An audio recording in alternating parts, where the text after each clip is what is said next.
Can you hear me okay? Fantastic. All right, we're going to get started here in just a minute. I'm going to introduce the forum real quick. I'm Patrick Kelly. I'm with the 1B District. Guy Harris is also with the 1B District. He's kind of partners in crime and stuff like this. If you haven't signed in, this is actually technically 1B is having a meeting. So if you haven't signed in yet, please sign in. The clipboard will be coming around. So just a quick format. This format is really loose. So first off, thanks for the City of Lewisville for coming out. I see all kinds of representation of the City of Lewisville, taking time out of your day to come out and talk to us about this fire district that we have, fire control district we have coming in, and maybe a little bit about annexation. So two parts to this meeting. The first part is specifically geared toward Lewisville and all their presentation and questions and answer. Two parts to that. One is about the fire control district that's being proposed for the election coming up. And the second part about maybe a little bit about annexation. Those questions may flow together just depending on how they go. If they are distinct, try to keep them distinct. That'd be great. The second part of this meeting is going to be about water district elections. We have water district elections coming up in May. We have some candidates here today. Be an opportunity for you to ask some questions to candidates, depending on how many people stick around for that part of the meeting. You're going to be the ones that have tags on, except for me and Guy. We're not running. We just have tags on. So anyway, that's about it. So I'm going to go ahead and turn this over to James Kunke.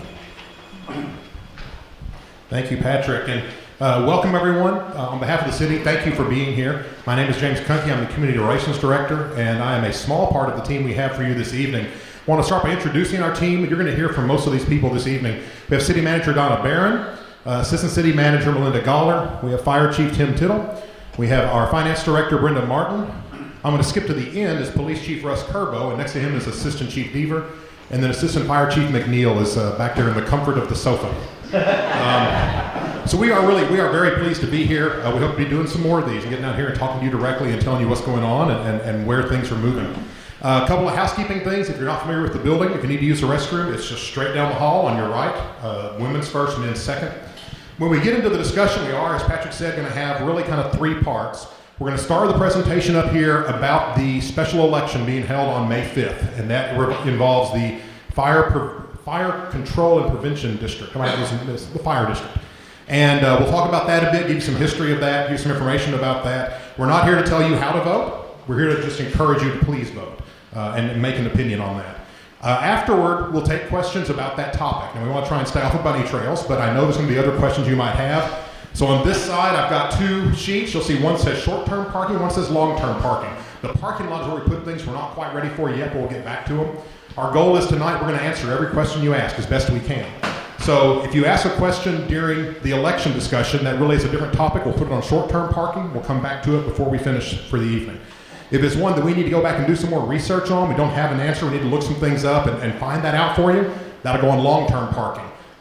If you have signed in and put an email address on there, we will email to everyone that signed in the answers to those questions. So you'll get that. So after we do the special election and the Q&A on the special election, we then will go to discussion about future annexation to Castle Hills and what the status is now, what the plans are, what it looks like, and then we'll take questions related to that. And then at the end, we'll just take whatever questions there are. We'll start with short-term parking so that all those people get their questions answered, and then we'll just answer questions until you've run out of them, dealing with Lewisville and Castle Hills and the relationship between those two. So when Donna comes up in a moment, I'm going to pass out a handout for you. I'll just send it down from your left to your right, and we'll move on. So Donna Barron, our city manager. Thank you, James. I am so glad everyone came out tonight. So I've been with the city of Lewisville almost 30 years. I know that's really surprising. I look so young, but anyway, I have been with the city almost 30 years. I actually came out here about 15 years ago and talked about annexation and what that looked like. So I've been involved with the Castle Hills area, the Denton County freshwater supply districts for many, many years from a variety of perspectives, from the financial side of it mostly, and of course the development side of it also. So we certainly want to get your questions answered tonight. We want to go back and give you kind of an overview of some of the fundamental things I think you have to understand to really understand the potential impact that the election can have. So, where's my clicker? Oh, we have a malfunction.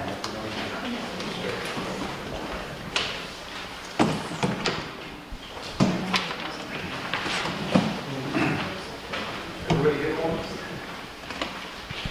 So today we're going to first talk about the City of Lewisville Fire Control District and Fire Department funding. I think it's really important for you guys to understand why we selected to have the Fire Control District in Lewisville itself. And really, what you have to understand from a sales tax perspective, the state sales tax is 6.25. The maximum cap on your sales tax is 8.25%. And so the city has a 2% cap, and there are a number of options that a city can select to include in that 2% cap. It always starts with a 1% sales tax, and then you have the option. We've chosen to have a 4B sales tax for Parks and Recreation, the fire and the police control sales tax, and DCTA. Other cities have reduced, have a sales tax to reduce property taxes, and some other options. So we'll talk a little bit about that. We're also going to talk about the Strategic Partnership Agreement. You'll hear us call it the SPA. And really what that is, if you look at the state law, it establishes limited annexation for sales tax purposes, and that was passed by each one of the governing boards of the different districts as well as the City of Lewisville. And that's what allows sales tax to be collected, the city sales tax, to be collected in Castle Hills. The state sales tax is 6.25%, has always been collected in the districts, but not the city. And we'll talk about that in more detail. And then we'll talk a little bit about why now. Why did the city decide to call this election now? Then I'm going to turn it over to Melinda, and she's going to talk specifically about the public safety contracts. Those contracts date back to the original 1996 agreement. There have been some revisions in the last few years, but they formed kind of the basis of the original development agreement. And then Chief Tittle is going to come up, and he's going to talk about the fire department services, how it's supplied in Lewisville, and why we thought it was extremely important to add fire station number 8. We saw a lot of discussion on Facebook about why was that station built, and so he's going to spend some time with that. And then Brenda Martin, our Director of Finance, she's going to talk a little bit about future annexation. And I'm going to try not to trip. This is wrapping room. So historical perspective. So Lewisville City Council decided to have an election to add fire prevention sales tax back in 2011. That election was held November the 8th. And under the state law, when that is originally established, it can only exist for 5 years. There are a lot of rules related to that. But that's kind of the first rule. It can only exist for 5 years. And then you have to have another election to continue it. So at the end of that 5 years, we called for another election. And you had options about how many years that could be continued. And our council chose to go with a maximum length of time, which is 20 years. And that is what happened. And on May 7th of 2017, the voters of Lewisville made a decision to extend the sales tax. Now, I will tell you that we thought when that was put in place that it would automatically apply to the water districts. And we'll talk a little bit more about that when I talk about the SPA, but that didn't happen. And I'll talk about that a little bit more in detail when we talk about the SPA. So right now, the sales tax produces about $3.5 million annually for each one of the funds, fire and police. And that's really significant, and one of the reasons our city council decided to do that is it's an alternative funding mechanism for fire and police to your general fund tax rate. The property tax rate, really, if you look at how much that generates in Lewisville, that really doesn't even cover the cost of the police department. So we are always looking for additional revenue sources, and sales tax is a great one, especially a city like Lewisville, who has a mall and other shopping, because all the people that come to your community pay that sales tax, and they help pay for those services. So that's really the significance of the sales tax. So it does fund a part of the police and fire needs, and it is used throughout the state of Texas. So the SPA agreement, as I said earlier, under state law, that's really limited annexation for sales tax purposes, strategic partnership agreement. And that agreement was actually passed by the Lewisville City Council in 2009, along with each one of the governing boards for the districts. And for the first time, that allowed the collection of city sales tax in the districts. Before that, like I said earlier, it was only the state sales tax. And so when that SPA was established, the 1% was automatically collected, as well as the 4B sales tax. That is for park development purposes. And that money that's collected here, the money for the 4B or the parks, does go to the Lewisville Park System. That's why if you look at our rules, you guys get to use all of the Lewisville services just like a resident of Lewisville. So the 1% within the SPA agreement, it talks about how that money is to be used. And what the agreement says is that it must be used to pay for public safety services. So if you think about it this way, prior to the passage of the SPA agreement, it was the property tax rate that paid for public safety services in the districts. After 2009, of course, that sales tax had to ramp up as new businesses came on board, but then it became the sales tax that paid for public safety services. So in 2017, let me back up just a minute. So when the SPA agreement was put in place, it literally covers only the commercial area. It does not include the residential area. And so over time, as the businesses develop, we actually extend the boundaries, and that was done again in 2017.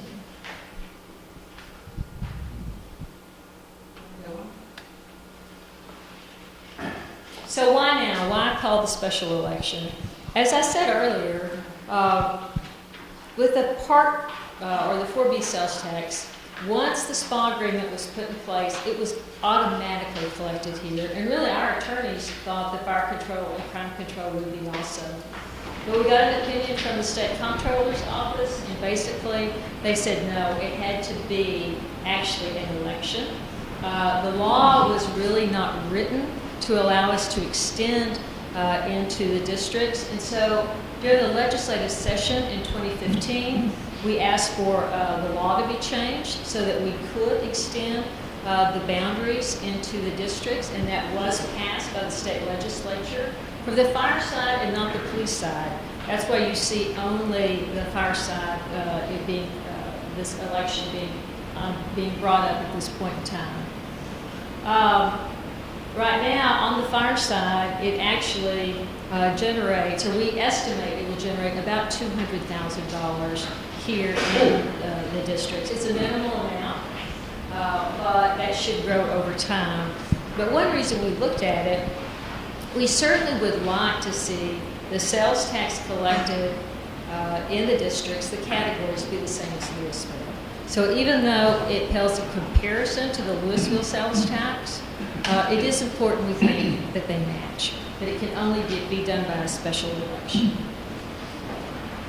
So the money that from the city sales tax that's been collected over the years, you can see in 2014 it was a little over $500,000.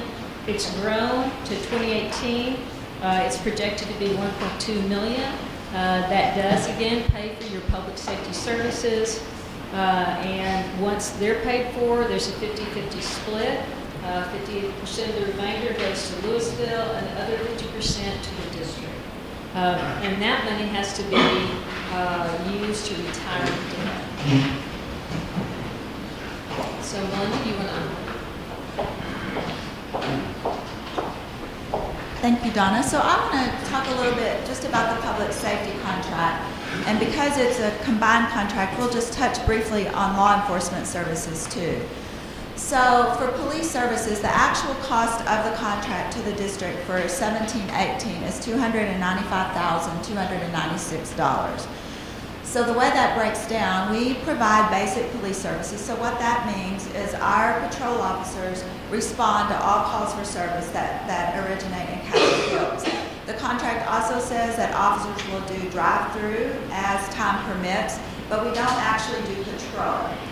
We have an option for expanded police services. This comes from a request from the district liaison's office. He can request that maybe they need surveillance for theft. Maybe there's been theft at a construction site, or maybe there's a traffic enforcement issue. He can request additional services. We provide those, and this year under the contract, the rate is $94.83 an hour. So if he requests those special services, then the city of Lewisville will provide them. We also do critical incident police services. That basically is our special unit. So if we have a major crime scene and we need detectives, then that falls under the critical incident. If there's a hostage barricaded situation, we'd bring our SWAT team. That would fall under under the critical incident. In addition to those basic services, we provide crossing guards. We provide 3 crossing guards at Castle Hills Elementary, just like we do in the city of Lewisville. That's at a cost of $25,000. That's basically just paying for the cost of their hourly rate. And then we also do alarm permit administration. That always ends up being a credit to the district, because we credit back the district for all the alarm permits. There's a $50 annual fee. That becomes a credit against the charging for doing the administrative work for the alarm permit.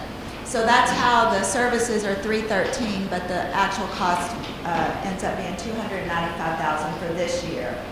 And then we have fire services. We answer all fire calls for service for fires and calls for service for emergency medical services.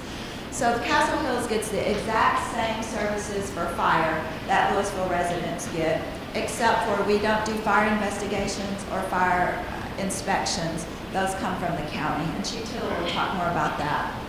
But if you look at the contract, as Donna said, we've had the contract in place since 1996. The way we come up with the cost, you're probably wondering, how do we come up with those costs?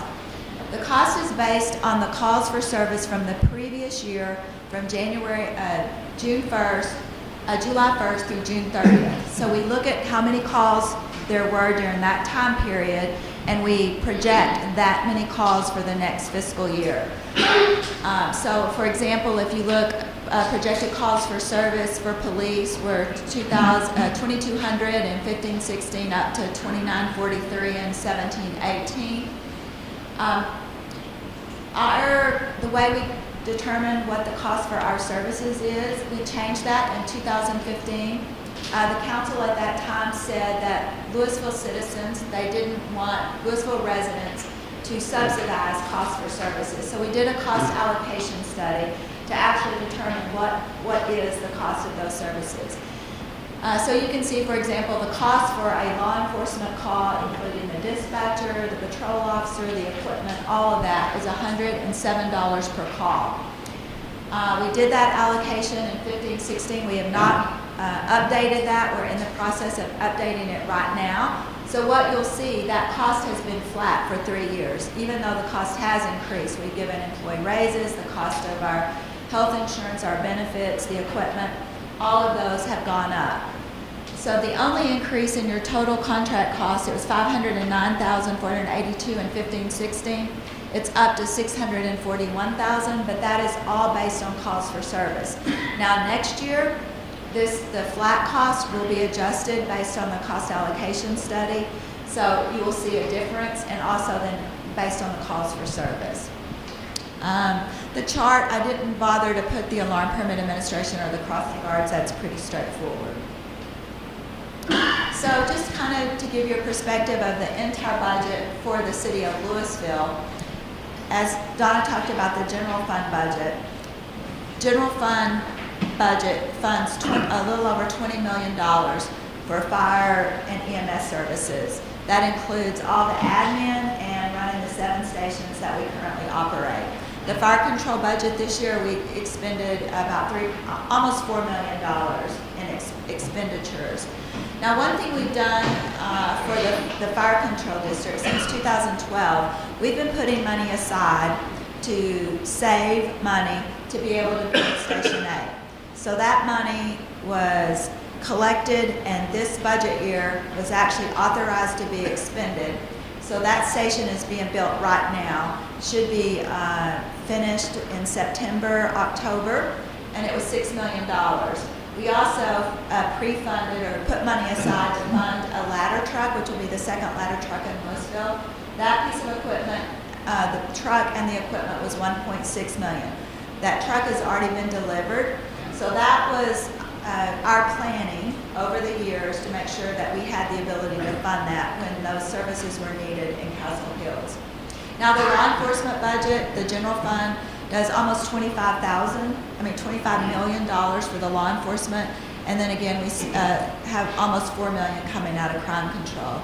When you look at that compared to the cost of service in Castle Hills, $641,000 is what you're paying for your fire EMS service, which breaks down to about $43 a year for each Castle Hills resident. Law enforcement, $338. Now that doesn't reflect the credit that I told you about that you're getting on. It's just for what you would be paying if you weren't getting the credit for the alarm services, and that breaks down to about $23 a year for each resident. And with that, I want to turn it over to Chief Tittle. So tonight, I'm here, I want to talk a little bit about, and just hopefully educate you a little bit about what service you received from us today out of our Station 6, kind of what we're looking at in the future and why, where we see the growth going to happen, how, touch on a little bit more, like Ms. Goddard did, about how all this is being funded and has already been planned for years ago. And talk a little bit about response times that you're actually receiving today and where we hope to get those response times to as we open up Station 8. So you can see that currently everything you get, and you get exactly what the city of Lewisville gets, is being run out of our Station 6. And that's an engine and a medic. And that engine is staffed with paramedics on it and has the equipment that if that medic is already on the call or is at training, picking up supplies or whatever, and there's another medical call, that engine can go ahead and respond to your emergency, and those guys can go ahead and start taking care of you, and we're waiting for another medic to come from another station to take over treatment and then do the transport. So when that medic is gone, you're not out of paramedic service. You still have those paramedics here. The problem we run into is when both of those units are on a call together or on separate calls together, and nobody's in Station 6 and you get a call. Now you're waiting on units to get to you from stations 2, 3, or 5, and that can take up to 10 to 12 minutes for them to get from their districts out to Station 6 and 8, what's going to be Station 8's districts, to service you. As you can see right here, that's what we strive for, 4 to 6 minutes. And that's what we want to try to get our average to all the time within the city of Lewisville, and that's going to include East Lewisville and Castle Hills. We consider you part of us, and that's how we try to serve you, is just like you are part of our residents. And so we want to hit those 4 to 6 minutes responses. As you all know, in a medical emergency, minutes count. When you're having a heart attack or whatever, you have a major bleed going on, the quicker we can get there and start taking care of that, the quicker we can get there and start taking care of that, the better the outcome can be. But it's also the same way with fires. In today's world, all the man-made products that are in homes, what we're seeing is fires double in size every minute. So every minute that it takes us to get there, the fire that started in your home is going to get twice the size it was. The next minute it's going to be twice that size, and so on, until we can get there and start mitigating that problem. So that's why we shoot for that 4 to 6 minutes. We'd love it to be 2 to 3 minutes, but we'd have to have stations on just about every corner. So we've been planning on this for a long time because we could see and saw that the plans for the future for East Lewisville's growth, and that's even the part of Lewisville that's north of 121 and out along Josie Lane. And of course the growth that's planned for Castle Hills that's already here today and what's still yet to come in the realm and the areas where we're going to see a lot more single-family residences and multifamily residences and all the growth along Josie. We planned way ahead, and as Ms. Goddard said, started putting money aside out of our fire control district budget to have the money ready to build Station 8 buy that second ladder truck and hire the personnel to put in that station. So we also are planning that as things continue to grow, we're going to have to add more apparatus and more personnel. When we open Station 8, we'll open it with an engine company staffed with paramedic firefighters. We will move that engine from the current Station 6. Today, that station runs, as I told you a while ago, with an engine and a medic. We're going to move that engine to Station 8 with the personnel, and we're going to move a ladder truck into Station 6 with 5 people on it every day, and that medic will stay in Station 6. So now you're going to have an engine, a ladder truck, and a medic servicing you out here from 2 different sites. And again, there's paramedics on everything. So if a truck has to go in a medical car, you're going to get paramedic help with the equipment they need to do the job.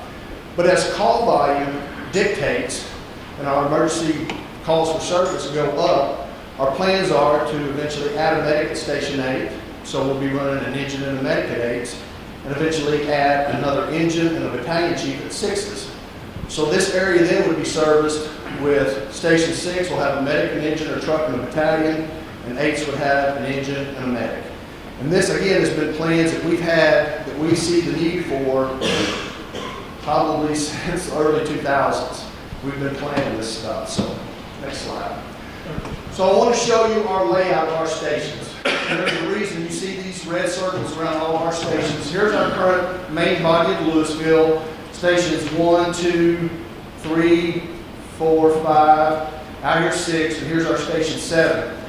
In today's industry, in the urban, suburban environment, you try to set your stations up where when you put a 1.5 mile radius around them, and that's what this circle represents, is a 1.5 mile in any direction from this station, you have some overlap.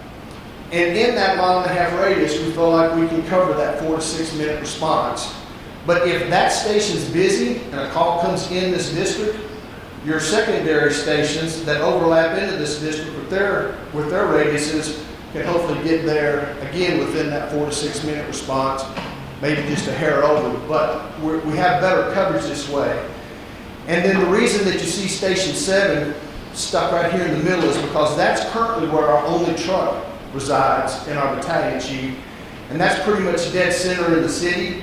And that way they can get to all parts of the city a whole lot quicker from the middle of the city. So our single truck that we run today runs out of 7s with the battalion chief, and all of our other stations are manned with engines and medics. So out here, you can see this finger, the east growth of Lewisville and Castle Hills, is kind of off by itself. And if we didn't have Station 8, you would have all this area that's not covered in a radius. And our responses reflect that today when we make calls into that area. This is the reason our responses are average 10 to 12 minutes to that area. So you can see that it's not completely covered. We have some little pockets here, down here, a little bit there. And then we got the southern part of Castle Hills and a little bit right up here around up here 121 and some neighborhoods that don't fall in the radius. But again, to cover every square inch of the city, we'd have to cram a bunch more stations in, and that's not cost effective. So if you look at our map today, the way we said, we have really good coverage. And when we open up H, we're gonna finish off that last east end of the city and Castle Hills, and really have some good responses. So next slide. So what I want to show you here is this grayed out area. This is Castle Hills. Here's Station 6. Here's Station 8. Obviously, this is Lewisville and some development along Josie. And this is some parts of Lewisville as well along Business 121 area. What you're seeing here is the red represents responses that we made in the last 365 days. So April of 2017 to April of 2018. These are all the responses we made in a 365-day window, and everything in red was over a 6-minute response. That could have been 6 minutes and 1 second, could have been 10 minutes and 15 seconds, but every one of those are over 6 minutes. Everything in green was under 6 minutes. Now you're probably sitting there thinking, well, why do I have a bunch of green here, but I also have some reds? And why do I have a bunch of reds here, but I do have a few greens? The explanation of that is there are probably opportunities where calls came in those areas when the guys were either at training, they were already on another call, They could have been at the grocery store buying groceries, and that's out here on this end of town, and they get a call back to this end of town. That takes time. So having this station in place gives us a better opportunity to take a lot of those reds and turn them green and get most of our coverage out there back to that green mark. I'm not going to tell you we'll never have reds, because again, guys can be on other calls, they can be back at our training field doing training, but when we do that, we try to schedule it to where if we vacate this district to go do training, we swing another company out there to cover this district. We do that as much as we can to try to keep this from happening. So in the last 365 days, we averaged in the whole city, all of our responses, just a little over, well, almost 6 minutes. And a lot of that's driven by this right here, out in this area. Just in Castle Hills, our responses are average on almost 7 minutes.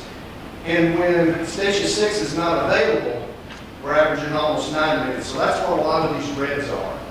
Our goal is when we open this station, we're going to drop this down, we're going to drop this down, which in effect is going to drop our overall city average back closer to that 4.5 minute mark. That's our goal. So the last thing I want to show you is that one, like I said, was a 365-day snapshot, April of last year to April of this year. I think those numbers or those dots are actually put on there 2 days ago. So what I wanted to show you here is our 2017 calendar year. And you can see in 2017, engine 6 and medic 6 averaged almost 7 minutes for the engine and about 6.5 minutes for the medic for calls in Castle Hills District 6 and 8. Your secondary units are going to be medic 2. They make most of the secondary calls out here. Look at their averages. The engine is over 10 minutes and the medic is over 9. And Station 5 is your next one, and they're averaging 10 and over 11 minutes. So that's why we have planned for a long time ago to get 8s out here, because we knew the growth was going to occur, and we wanted to be able to better service you folks, as well as our eastern city growth. We consider ourselves your fire department, and our goal is to service you just like we would anybody else in the city of Lewisville. So, any questions? Do we don't do questions now, or do we wait? On the election and fire services, yes. And I've got the parking lots for anything that's on lot. I have some questions. If I call 911, would you go to Lewisville or would you go to Colony? Where would you go?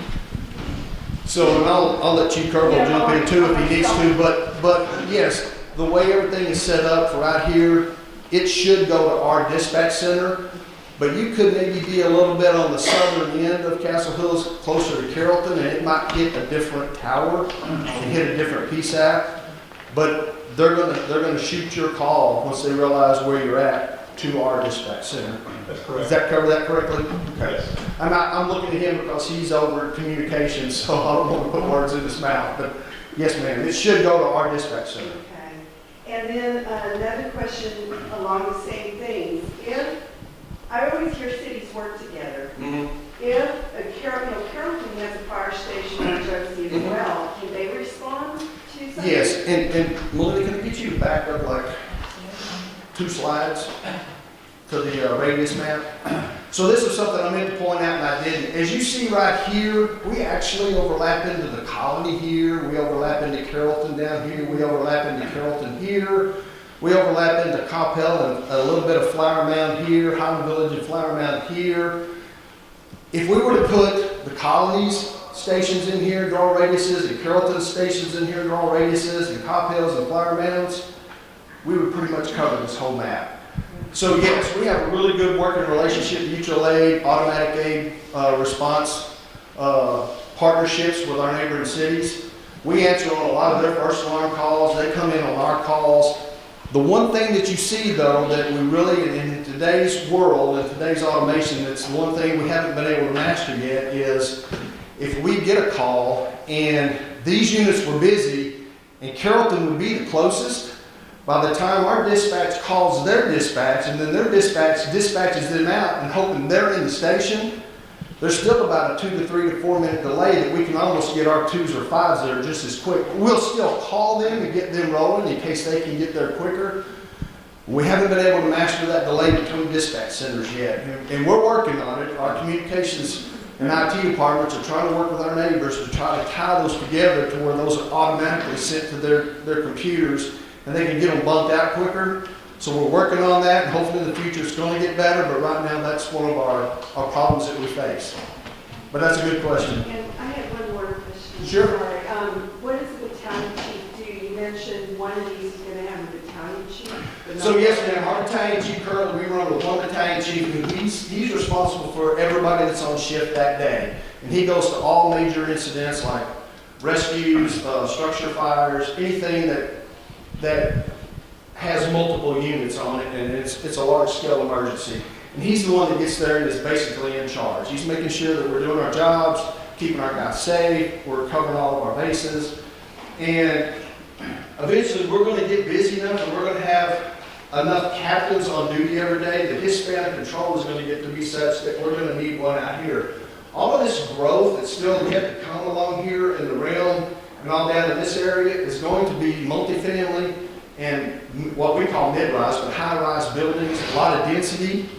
And if we get a structure fire out here, we want a chief officer on scene as quick as we can get them there to start directing traffic, so to speak. And so it's going to be necessary to help service this, what we anticipate the growth and the call volume out here, to have a battalion chief managing that and managing about half of our ship's captains. At that time, we're going to have about 11 captains every day on duty, and that breaks that span of control up a little bit, where they each have 5 to 6 people under them. So, does that answer your question? Yes, thank you. Thank you. Angela, city employee in the audience. I just wanted to add to your first question regarding calling 911. Several years ago, we had a lot of thefts in the neighborhood, if you remember, and we live in the Castle Hills West, and we walk in the morning. A bunch of girls, we walk in the morning, and we have called 911 multiple times. And if you're south of Magic Mantle, it goes to Carrollton, and if you're north of Magic Mantle, it goes to Lewisville. We have called multiple times. I don't know if that has changed in the recent days. You know, you talk to Carrollton, and then they're like, okay, you're not in our zone, call Lewisville, and they route you to Lewisville. Yeah, the problem she describes is a real one, and it happens not just here, but it happens in all of our surrounding cities. We probably answer 5,000 or 6,000 cell calls from residents of Holland Village, for example, because they're on the fringe and they hit our towers. And so that's really a problem with the cell companies, is them to get that technology more accurate in terms of location, to be able to feed that into our 911 PSAP. Of course, we're all governed by DENCO 911, a fantastic agency, just nationwide. So we're really blessed to be, serviced by those guys. But they're limited by the cell carriers and what accuracy they can give us from your location. So that's the reason why on most fringe locations that does happen. Good thing is, as Chief Hill described, press of a button, they can usually ship that over to the dispatch, or they make a quick phone call, but it does eat up a few minutes, that, especially from a medical side, and the fire side, that's valuable time. Correct me if I'm wrong too, Russ, real quick, if you call from your home phone, you're going to hit the correct dispatch center. It's your cell phone. Yeah, landline is out. Okay, good to know that. Okay, good to know. Thank you. Yes. So that's everything we have on the special election questions. So I'm looking at the Q&A, the fact that you guys put together, and specifically the question about residents having a representation on the fire control board. Now, it says no. Is that a strictly legal construct, or is that a decision that Lewisville has made not to appoint anybody from Castle Hills? It's a little bit of both, because under the state statute, the city council can either appoint themselves, the governing body, or they can appoint just representatives that aren't members of the governing body. So the council believes it's very important when you're dealing with that kind of money, close to $8 million in total with the two districts, that it be the governing body that actually makes those decisions. And so you can't have both. So one of our council members couldn't step off and then a Castle Hill resident be appointed. So it has to be just the governing body. So we have looked at that. To be clear, it doesn't have to be. That's just a decision Lewisville has decided. I'm sorry? To be clear, it doesn't have to be that way. That's just something Lewisville has decided decide to come the way. Yeah, well, the state law says it has to be one of two ways. I know. Either it An has to be appointee- the governing body, or it has to be individual representatives that the council appoints. That's right. But our city council has decided that it's going to be the governing body because it is a large sum of money, and the council has the best perspective as for how that money needs to be allocated. Are there any subcommittees? There are no subcommittees under the state statute.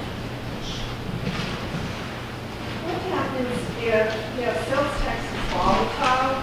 What happens if the economy goes down and sales tax receipts, tank? How do we make up that, we have a reserve? So Lewisville, we've always been very cautious to not be over-reliant on sales tax. So when you look at our overall budget, we make sure that we are no more than 1/3 dependent for overall general operations on sales tax. We look at sales tax, property tax, and other revenues. But if sales tax does decline, then the property tax and other revenues are going to have to step up to cover those additional costs. Public safety tends to be a priority, and so unfortunately, when you see the economy slow, at times we have to make decisions to reduce library hours or some other issues that may not be essential services. Yes, sir. As the sales tax are collected and received, will the homeowner's obligations to the city be reduced? So, let me make sure I understand your question. So, remember that in the district, your property tax actually goes to pay the O&M, and we actually goes to pay the debt of the bonds that are sold. So, if your question relates to the homeowners association, that'd be a separate issue. But the homeowners association will pay $600,000 a year? No, that comes out of your sales tax. Okay. If you stick around for the water district part of this meeting, we can actually address that one. You watch that. Now, because remember I talked earlier about the SPA agreement, and so the way the SPA agreement is written is that all the sales tax collected from the 1% city sales tax actually first goes to pay the fire and the emergency services and then police services. Okay, and then it's split 50-50 between the city and the districts. So just the last couple of years hasn't been able to fully cover the cost of public safety, but that's sales tax. And your property tax is a different issue.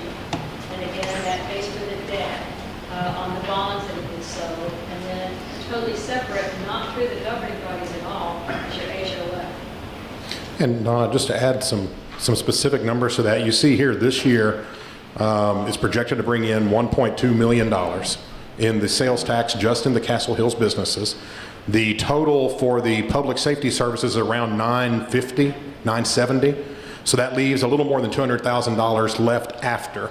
And that $200,000 is split where about 110 goes to the city and 110 goes to the water district, and they use that to pay debt. That is for debt reduction. Part of the SPA agreement. That's correct. I'm sorry, goes to the developer or goes to the district? Excuse me? The money is split between the developer and the city or the district and the developer? So the SPA agreement was written that all of the money would primarily go to pay for public safety services in the districts. Only after that's paid is it split between the city, because the city does do a lot of administrative services here in the districts, us all being here, and those type of things. So that's where that 50-50 split comes. But that 50% by Castle Hills has to go to, again, reduce the debt, because only when that debt is reduced will annexation occur. Did I answer your question? Yeah, I just wasn't sure about, I understand that 50% of the surplus going to the city, the other 50% I'm not sure if it goes to the developer or it goes to the district. It goes to District 1A. Yeah, District 1A pays. Because I heard it goes to the developer, but. No. It goes to District 1. Okay. So, Yes, ma'am? with regards to the property tax, so the property tax will only be affected potentially with annexation.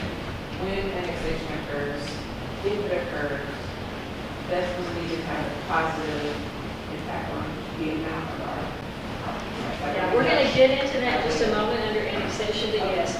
Am I hello? Hello, hello?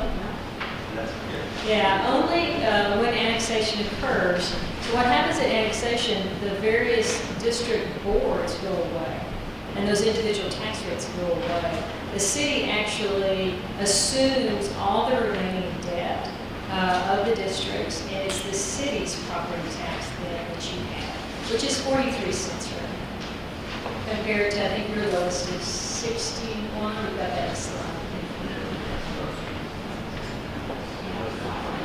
Yeah, we'll go through that in a little bit more detail. Are there any other questions about the special election or fire services before we move into our next topic? If you think of one later, that's fine. We're going to get all your questions answered. So, I think so. we have one back here. Where is the election going to be held? Where does one vote for this? Oh, the vote is going to be here. It's going to be here in this community center, correct? That's my understanding. Well, early voting is here. It's the same May election as everything else, they're both 1 May on the same ballot. Yes, what's the impact on services if the election is turned, if the election is defeated? Can you repeat the question, please, so we get on the radio? So, yeah, the question was, what's the impact on city-provided services if the election fails? Actually, not anything. So we're still going to open the fire station, and we're still going to operate that fire station. We would like to see the districts being able to pay additional money towards support of the fire station to operate. Fire Station 8 is over $2 million annually. So that $200,000 is not a huge dollar amount, it will grow over time. And so we would hope to see that pass. Would the city recoup that now deficit from other sources? How would it cover that? How will we cover the $2 million? No, the 200,000. Well, it's not a deficit today. No, but if the election, if the amendment was defeated, how would you cover that deficit? So let's kind of walk through that. So right now, the sales tax collected, the 1%, goes to pay for the services, right? So if the election passes, there's an additional $200,000 added to that, right? So all that really amounts to is that 50-50 split, because already the 1% is paying for the services. So then that 50-50 split occurs should we have additional dollars going to 1A to reduce debt. So there's really not a city tax. It could be other way where you don't get the 200,000 additional factor. Where are you going to get those funds to offset your cost? So during the budget process, I'll be figuring out ways to fund the $2 million. So you're going to have to figure out. I'm going to have to figure out how to fund it. Yeah. So if you help me keep getting there. And let me just add to that, the amount that is charged to Castle Hills for fire and police service, that comes out of the sales tax first.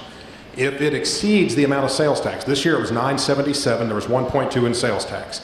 Let's just say calls for service go up, the cost per service goes up, and next year your cost is $1.3 million, and we still get $1.2 million. That other $100,000 will come out of most likely your property tax, because the bill has to be paid. It's just it comes first out of sales tax, and then whatever's left, the District 1A has to pay through other methods. So that's entirely based on your service level. No, but the district would have a bill to pay. The district would have a bill to pay. Yeah. So 1A is us. 1A will be made up by all the district managers, myself, Guy, Mitch, Bill. We are the district representatives. We would have to raise water rates, we'd have to reallocate franchise fees that we get in places. Probably move out of property taxes or O&M type funds. I'm sorry, not No, that's helpful, thank you. But we wind up having to get that from somewhere. So every time you pay the water bill, every time you turn on cable TV, those are funds that also fund the district. We have to pay out of those funds to cover that. Right. The public safety bill would go to 1A. 1A pays it. Right now, they pay it all out of sales tax. If they run out of sales tax, they find other ways to pay it. And as Melinda said earlier, when she talked about that, the contract, so that will increase, because obviously the costs are increasing because of the station. Let's switch out. This one's picking up better. Hello, hello?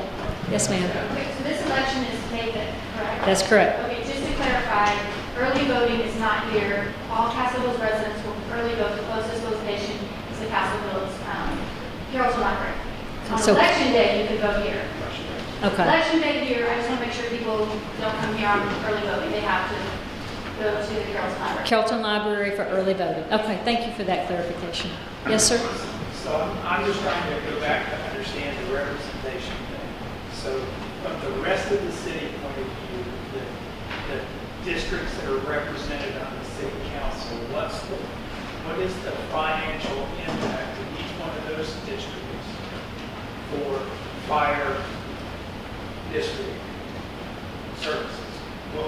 What are they contributing to the overall cost of the fire district funds? So are you asking me for the sales tax that's generated? Yes. So the sales tax that's generated is collected from any commercial business in Castle Hills. Well, no, I'm talking outside of Castle Hills. I'm talking about the districts that are represented. I know that you have changed the city. Oh, I'm sorry. Okay, thank you. I thought you were talking water districts. I was confused. No, I understand that. Yeah, okay. So, yeah, we had an election that would change the governance at the time of annexation. So right now, there are no council districts. Our council members are all voted at large. Yes, sir. But I'm trying to understand, every citizen in Lewisville is represented by a city council who represents them with regard to public safety. What we're about to encounter for a period of time until we are annexed into the city is taxation without representation at all. If that doesn't concern anyone else in this room, it concerns me. Because that says we have no voice in what is being done on our behalf, where funds are being spent, how that money is being spent. You made a point, it's a lot of money, and you feel the city council has a better perspective in terms of managing that money. For those of us who live on a budget, live in this community, and care about the property values here, we'd like to be represented. There are 15,000 of us. We believe that we're pretty smart people. We have a governing body right now of people from the individual districts who are responsible for budgets of a lot of money. We think we understand the challenges of public safety. We fully support the police and the fire, and I don't want any message that's coming from me to let anybody believe that we don't appreciate and support them 100%. But we sure would like to be represented in this thing. And what you're asking us to do is give you our money and trust you. And we trust them. I'm not sure that I feel comfortable trusting all that decision making to the city council of Lewisville without any representation. So the law is fairly strict on what that money can be spent on. All those decisions are made in public meetings. There's an annual report filed with the state as to the specifics of how that money is spent. So it's very public, and it has to be spent on public safety. So there's no question. I mean, the money can't be spent on any other city service. So if you support these guys, then I do support those guys, but I would prefer that the district, that Castle Hills have a representative with the city council speaking on our behalf versus the city council making those decisions without our involvement. we can certainly make you aware of all the meetings, and you can come and speak to the council as they sit as the fire control board, and you would have a voice. Absolutely, you would have a voice. At annexation, then it would change, and then that person that represents the area, including Castle Hills, would be represented. Appreciate that. The decision that was made to have the city council be responsible for it, can that be changed or is that set in stone? Right? The city council could change that. The city council, They could change that, yes. but not. That issue's not been taken back to them. It could be taken back. At this point, we've decided to, or the council's decided to leave it at the governing body. Any other special election or fire service questions? If not, yes, sir. I don't think you get that much representation because you're gonna have people calling, applying here, so they're not getting a vote on where the tax dollars go, the sales tax also, or people from Carmel or anything like that. So you may never, you may never buy anything in the, down at the village center, but you have somebody from Carmel coming in, so they don't get representation either when their tax dollars are sent to the city or the fire district. Yeah, but they're not being represented by the fire district the way we are. Our tax dollars are going to support our fire district. Their tax dollars, when they spend their tax dollars here, they obviously are supporting us, but when they spend their tax dollars in their own city, then they have representation. And anyone else in Lewisville has representation because they have a city councilman that's supporting them. We will not. That was my point. Okay. And as Donna mentioned, that's something that no matter what, it's not going to change between now and then. So as you're making your decision, the fact is, as it's structured now, the governing body of the district is the city council. It's either going to be all city council or no city council. They've chosen to be all city council. Theoretically, that could change. That's just not been discussed at this point. So as you are looking at it now, there is not a plan to do that. And I would point that certainly the city council is very focused on providing quality service in this area. That's why the decision was made to build Station 8 totally with Lewisville dollars. Thank you. Well, so let's talk about, now that we've talked about sales tax, let's talk about another related issue, annexation, which has caused some questions to come up. First of all, I'd like to take just a moment to make sure we're all on the same page about what we're talking about here in the area of Castle Hills. When the city became involved in the Castle Hills development, there was really only two districts, 1A and 1B. And over time, those districts have subdivided, and we now have this map, as you can see here. 1B, this little the brown area here, was developed first. So it's the most established of the districts. 1D here in the green was next developed. 1E here in this like light orange was next. Then you had 1F that started being developed. That's this pink area, and it started bringing the the commercial area in where Target and some of those related businesses are. Then you started, 1C was this golf course area, which was always there, but they added the villas.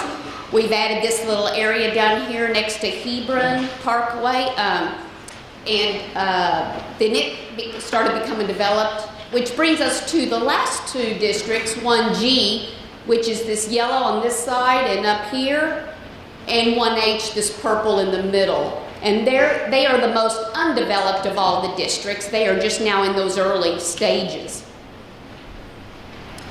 So when the city became involved, we signed a development agreement in 1996 with the developer. We consented to the creation of those water districts. And at the same time, we approved the creation of a public improvement district. And each public improvement district has the same boundaries as each water district. So we just the public improvement district was just placed as another district layer on top of where the water district is for each of those districts. And what the public improvement district did, why they created it, it provided a funding mechanism for the developer to be paid back for his public improvements that he was providing, the roads and the utility infrastructure. And that funding mechanism was bonds, debt. So when he would put the public infrastructure in, he'd get paid back from those bonds that were issued per district. So within each of those districts, 1B, C, D, E, F, G, and H, each one of those act separately with their own infrastructure and their own bonds that are paying for those public improvements. Now that agreement also, that's where the city agreed to start providing fire, EMS, police, and sewer services.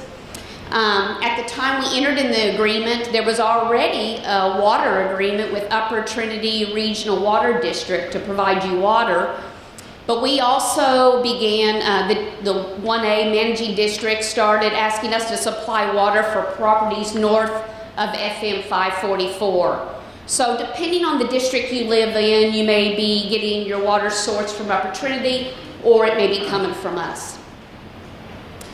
So, and just as a quick recap, you can see sometimes we talk about the water districts, 1B, D, E, F, and we're also talking about the PID. Remember, they occupy the same space. So the water district 1B is the same area as PID 1, 1D is the same as PID 2, and so on. So the debt was first issued, the first debt that was issued was in the 1B district. They were the first district to start being developed, and it was issued in 1996.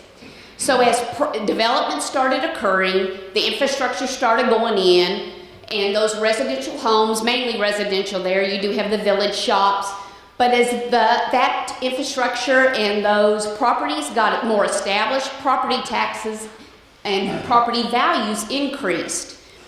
And with the debt, as you probably know, the debt is paid off by a portion of the property tax rate. And so property taxes was used to pay down the debt, just making an annual debt service payment on those debt issuances every single year. So property taxes from residential and commercial property, if there's commercial property in that district, makes those debt payments every year.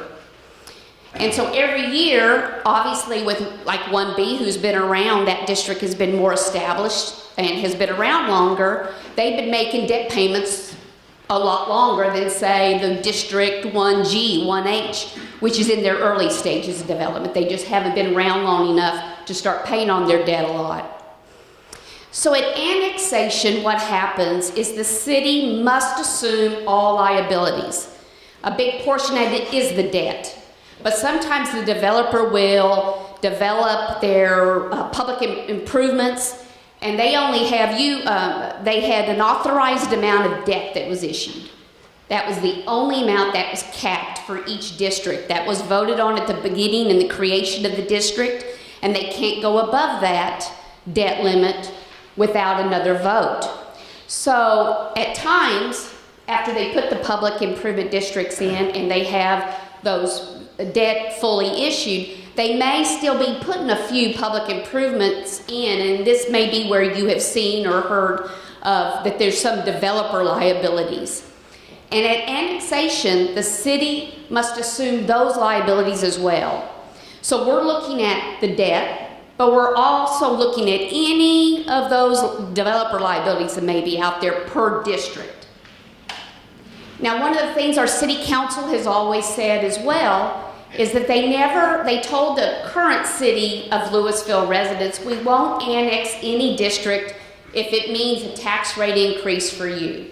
It's just something that I think councils, as they turned over and new ones come on, they just always, that's been sort of a promise to them. So that's one of the things they're always in the back of their mind looking at, and that's why we haven't annexed you sooner. Now, talking about the debt, like I said, each district stands alone, right? They have their own road and utility infrastructure. They also have their own debt. Now, for 1B and F, who have been developed pretty much, there's still a little bit of development going on, a house here and there or something, but they have all the necessary public improvements in place. They will not be issuing more debt. They've either issued all the debt they're going to, or they don't need to issue any more debt. They have all the infrastructure in place. So you can be sure you're not going to have additional debt grow in those districts. Now 1G, they issued the remaining authorized debt that they had that was approved by the voters at the beginning. About a little over 17 million is what they had remaining, and they issued that in 2017. So they aren't completely done with issuing debt, but they do have some pretty new debt from last year that they just issued, that $17 billion. And then 1H, the earliest, the district that's in their very early stages, they have an additional $100 million that they can issue in debt. There's a lot still of public improvements to go on out there. So here's a table just to kind of let you know. You can see by district the debt outstanding. Obviously, like I said, 1B, 1C, D, E. Those are the districts that have been more established and been around the longest. So they've been paying down their debt year after year, and that's why their balances are lower. And then you have G and H. G, this is the largest it'll grow. I mean, it's just going to be paying down from here on out. But 1H will, here's that extra additional about $105 million that they have that they will issue over time to pay for public improvements. Here's your tax rate right there too. Now that's the total tax rate, as you probably all know. There's a good portion of your tax rate that goes to make those debt payments, but there's also a M&O portion, a maintenance and operation portion that is sent to 1A to help pay for the maintenance and operation of the district, your administration that goes on here. So annexation, our first step into annexation, we realized if we lived in an ideal world, the best solution would be to annex all districts at the same time. You know, less confusion. You all don't have to worry about, well, let's see, is the city providing those services for me, like animal control, or do I need to call the county because I'm outside that annexation area? And you know, with the districts, as you saw them laid out, it could mean one side of the street calls the city for if they have any problems. The other side of the street could be calling 1A. So we want to reduce that confusion, and that's really what we would like in the ideal world.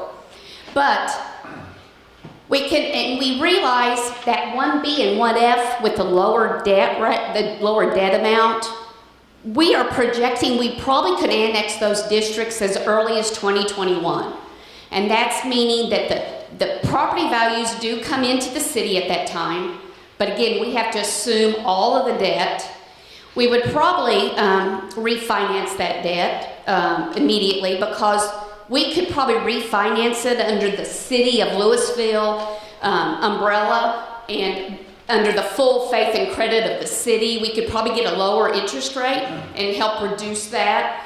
But so we're just looking at those projections. What are the values? What's the debt going to be? And we're just always looking at that option there just to see, is 2021 still on that horizon? Can it be, you know, are we close? And that's why every year we look at the values and what's going on here from a development standpoint. Now, right now though, we are working because of the G and H situation and the debt being larger there. We are wanting to exhaust as much as possible the option of being able to annex everybody at one time. So we are working with 1A, your managing district, and the developer with regards to seeing if there is some mechanism we can escalate 1G and H, bring them in along with B through F, and be able to do it all at one time. And that's where we're at right now. We're running scenarios, you know, every time Donna and I feel like, okay, we've looked at this a million different ways, we think, oh, just thought about 10,000 other ways we can look at this. So it's a process, and we are looking at it just constantly with that. So anyway, as we recap, one of the things I wanted to bring up, here is the city of Lewisville total sales tax rate, kind of bringing it back to just a final sales tax look. As you can see, the state of Texas is your biggest chunk of sales tax, 6.25%. And here's the other entities that share in our 2% to get to our 8.25%. Now, right now in your commercial areas, you are already paying the state of Texas, you're paying the city of Lewisville 1%, and this Parks and Development is a part of Lewisville that had to go per state law when we did that limited annexation. So you're already paying in the commercial area 7.5%. Should the ballot initiative pass, you're looking at 7.625% in those commercial areas. That's the actual increase in sales tax you would actually see in those restaurants and your commercial areas you have here in Castle Hills. So I think I'm through. Is there any questions or for any of us? So does annexation require approval by Castle Hills residents? So there are two different ways to annex. One would be under the SPA agreement. The second would be by a vote. So I will tell you that next legislative session, that could change again. So I answered that question with hesitation. So likely, right now, two different ways. I don't know, come the 2017 general session in Austin, that could Annexed by change. SPA, it doesn't require a vote? Does not require a vote, that is correct. So that's in Bill 6 that you're referring to, is that correct? That last legislative session, yes, the annexation bill. Yes, sir. So a couple of things. One, to be clear, this .125 is not just restaurants, grocery stores, this will be any utility taxes. That is correct. That is correct. I'm sorry. Yeah, the fire control sales tax would hit all of the residents too, where the 4B and the 1% do not. You're paying the sales tax. On state. Hey, can we go back to what the slide had all the districts outlined on the first slide? The kid, the kids, 1B is one chart. Yeah. Next one. Next one. Next, no, that one. So for those who don't know, this is your government council. We all vote those elections. 1B has a board, 1B has a board, 1B has a board, 1B has a board, 1B has a board, 1B has a board. Let's see here. You guys elect us in May. We're on the same ballots as school district trustees are, as mayors, the governors, everything's on the same ballot. When you guys want to vote, you'll have opportunity here after this part is done to talk to some of the people running today, some of the people who currently serve on boards, and we can actually shine a little more light. And this was a great job of an overview of how we got to be Castle Hills and marketing. But if you want to ask deeper questions about, where does the money go, what is 1A exactly, why do they keep coming up over and over again, some of us will stay here afterwards to answer those questions. So it's a party today, so we're just happy. Yes, sir. What happens after annexation to the water districts? To the districts, the boards go away. We become city council. How they run for city council. Yes, ma'am? Well, if you look back historically, you would see originally the 96 agreement was signed by 1A and 1B. Those were the two districts that actually existed. And so as development occurred, they came in and it's kind of like they begat another district. And so it was really staged to match up with the cost of the infrastructure in each one of the developments. Yes, ma'am. I live in District 180, and understanding what you're saying is that the water district is the people we should be calling should there be issues. Is that what I'm understanding? I'm sorry, I didn't hear that. She says she lives in 1E. She wants to verify if there's issues or problems. They're supposed to be calling the water district. I guess You're supposed to be calling District 1A, who is the managing district related to services. There's been a constant problem of trying to contact them. They don't return phone calls. You can't reach anybody. You go to the water department, and you're there to talk to them. They'll give you a phone number. You call the phone number. Nobody answers the phone. They say, leave a message. Nobody returns the phone calls. And we've had a sewer problem down on 1E that has been just extraordinary, horrible. I mean, my whole house stinks because that sewer smell is coming in through the pipes of our house. And complaining to other residents, they have the same smell and they're having the same issue. There's nobody will return phone calls from that. So my question is there a chance that we have those people just changed and taken out and moved other people in? So I want to put that on the short-term target, because I think some of the gentlemen back there might be able to answer that question for you. You definitely need an answer. So I'm going to write it here so we don't forget your contact with one people. Annexation fixes that. We return phone calls. Yes, ma'am. It's a similar concern that I have. I live in a home that backs up to all the construction on 544. And a lot of us residents were asking, can we have a screening wall there? I mean, nothing was ever, brought up, construction just started, a bunch of digging, a bunch of noise. And there was no community meeting, there was no usually the city will reach out to the residents and ask them questions. And, the questions we get from the county is, there's no money for it, it is what it is, and we just have to live with it. Who would we contact to start a process to get a wall? 544 is a state of Texas project, so that would actually need to go to TxDOT. But we put it on short-term parking. We're going to park that also and come back to you. Yes, we can follow up with the state. Yeah, and TxDOT says, well, there's no money in the budget for it. So there has been contact with the state? Well, with TxDOT. That's the state of Texas.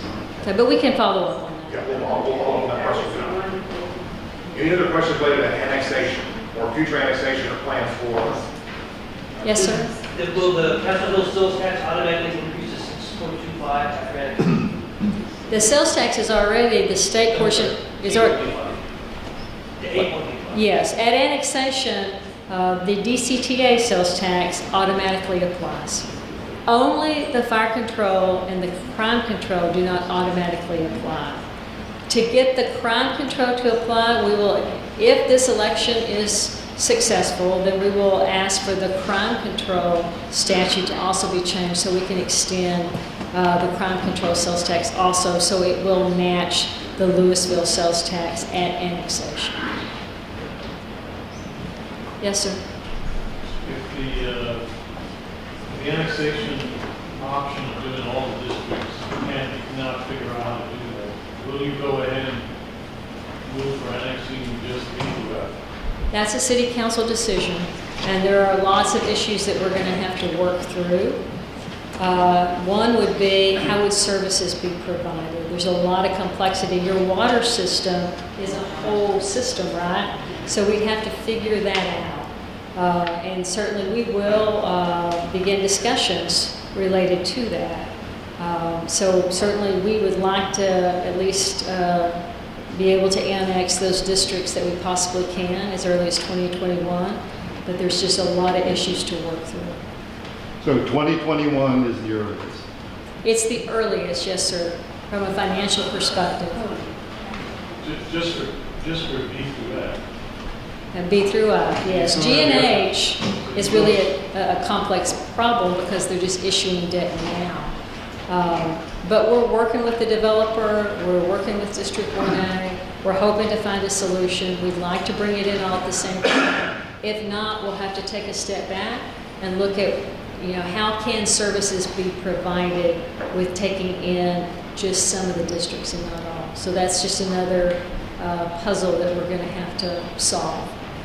Would you say that is a couple of year window that you have to decide? So let's say you decide that's by 2019, you have to make a decision to be able to do that, or do you have any idea how that will work? So to bring you in by 2021, the city council, it depends again on how annexation is handled. If it's by an election, then you have the time period required to call the election. So it would not probably be 2019. It could be 2020 when that decision is finally made. Yeah, another issue involves the governance structure. So we had the election at annexation. We put in place residential districts, but we can't draw those lines until the 2020 census is received. So that's another factor that the council has to consider. The census actually, the population has to be, the 2020 census would tell us the population of Castle Hills and all of Lewisville, and then that's how the council would step back and draw the residential districts that would exist after annexation. And typically, census results, preliminary results are sent out to local governments April the following year. So they would conduct the census April of 20, we would get the numbers April of 21 based on how they've done it in the past. And that's when we could start drawing district lines.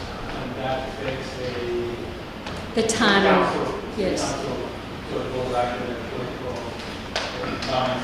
Draw the lines, and most likely it'd be May of 2022 before those districts are in place because of the scale. It's a timing issue. Other questions about annexation, and then we'll bounce back to the far side. And would that require a special election for a city council member for the new, like Castle Hill zone or East Lewisville zone we're talking about? Yes. No, not necessarily a special election. Well, we're not adding a district. We're not adding a council place.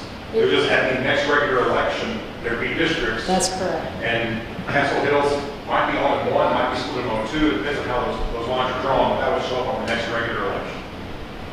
And so, okay, so that's another question. And so those lines will be drawn prior to?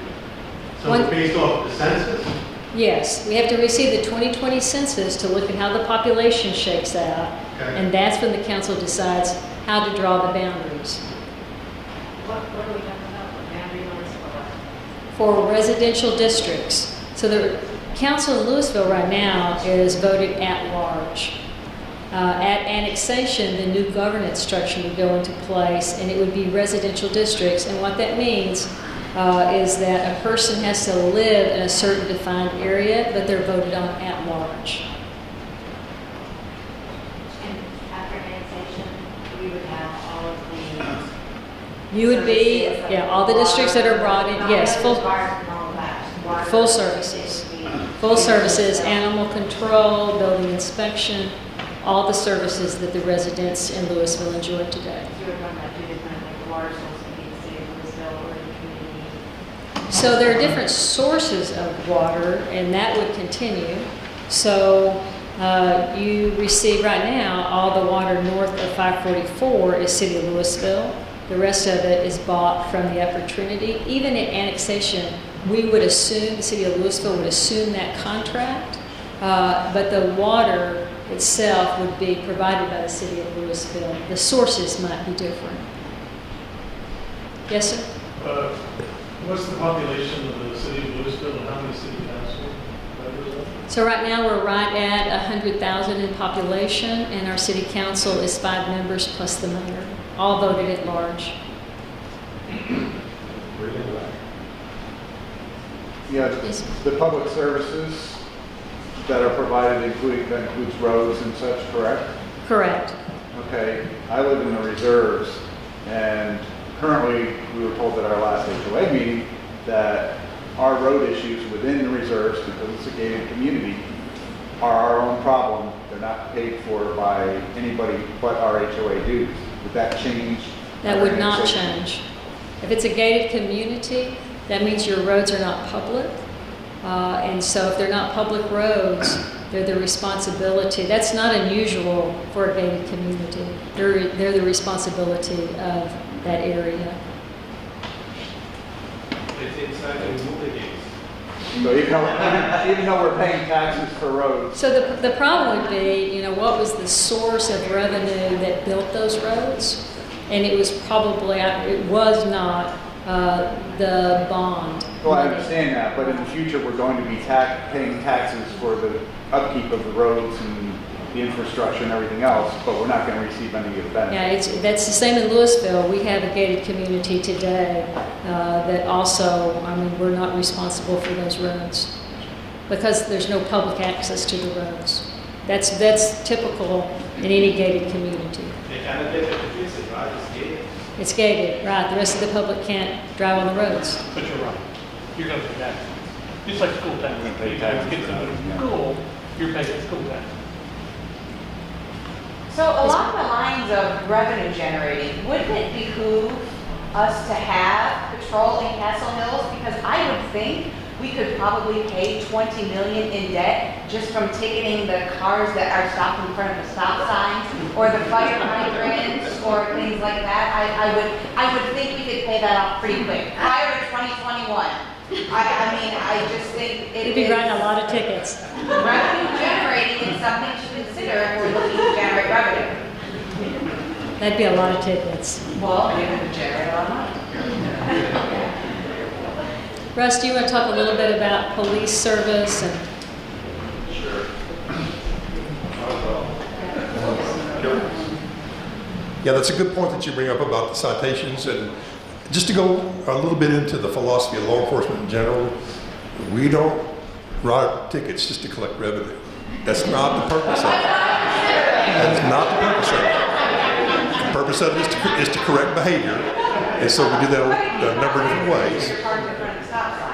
Well, true. And those are problems, no doubt about that. You know, maybe 4 or 5 years ago, we were able to provide an extra patrol through the expanded services that was discussed earlier by the 1A liaison requesting that from us. We had to kind of discontinue that because we were down like 15, 16, 17 guys at one point. And so we really didn't have the staff to be able to support that. We're in better shape today.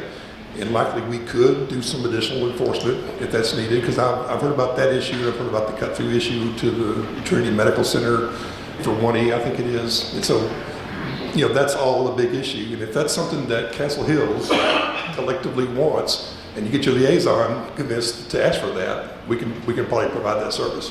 But the trick with that is that even if you write a million tickets and collect $10 million, it's not going to work with the debt. So this is different. That's true. It's going to go to the police department. You think about it, most citation money goes to the state of Texas, as they collect most of the money that we all pay for stuff, if you look at it that way. I heard you right there.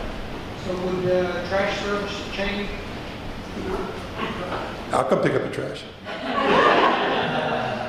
Right now, they come twice a week to trash. I know in Plano, we're going to have go once a week, recycling every other week. I would need to look at the contract that you have with Waste Management today. So, it's not Waste Management. Is it Republic? She definitely is one. What is it? Okay. So putting that on long-term parking, we'll need to look at the contract and see. That's just not an issue we've researched yet, but we'll get the answer. And if you sign in on the sheet with the email, you'll get an email answer. Yeah. At annexation. And recycling. At annexation, we take over all existing contracts. And so we are, the next steps is to go in and analyze all of those existing contracts. For an example, so if that trash contract was signed, and let's say it's a 10-year contract, and we annex within that period, we would assume that contract. So the answer would be the service would not change. So I need to look at that. Leave our trash cans out in the alley. You're going to have to park that one. I know Carol, 20, night before it's out, bring it back in the next day. I don't know the answer to that. We'll look into the contract election. I want to real quickly hit this short-term parking, the 544 screen wall. Was your question? Yes, it was. I'll let you know one thing. Ebony was here. She's district director for Representative Ron Simmons, and she offered to help facilitate a meeting with you and your That's neighbors good. and the state. Can't promise it'll help, but sometimes getting the state rep involved does. So here's her card. Yeah, She asked me to just pass that. some communication. We didn't know who would be our advocate. You know, we got one resident against a big government body. You don't, you're not very effective, but if we have like a city or, another body advocating for us, that would Our help. water board should do that. Yeah, I guess, but then, you call it, that's our people. So if you go to the 1A website, you can find your representatives on that. You can go to their meetings. They meet every month or every other month. So you can go to those meetings, and those meetings are posted publicly. And their election is in May, so people will be running to be easier to get their attention. If you don't know what the meetings are, perhaps people who represent you should do a better job. Fine, reject them when you come, so keep that in mind. Okay. I would say Representative Simmons is probably your best bet. And I'm going to hold this other short-term parking one, the 1A question, until we get the others, because the best people to answer are the ones who are going to be staying. And so we'll probably turn that question over to them. So any other questions about any Lewisville, Castle Hills topic that we haven't covered? So annexation is a very complex issue. Our staff is in the process of looking at everything from the trash contract to the quality of the streets. We were really not involved with the inspection of the construction of infrastructure. So we're in now, Manjula is shaking her head yes. We're now evaluating the quality. Some of these roads are 20 years old. That affects our capital planning. We have long-range plans on road replacement. So we are coming in, we're looking at all the roads, because that's a future cost to Lewisville, your sidewalks, all of your infrastructure is being evaluated now. So we started doing that 2 or 3 years ago. But there's a plethora of services that we have to consider. Animal control. We have a fairly new animal shelter that sits at the back of Railroad Park. Is that shelter large enough when we bring in Castle Hills? We're looking at those type of issues. There's many, many issues for us to consider.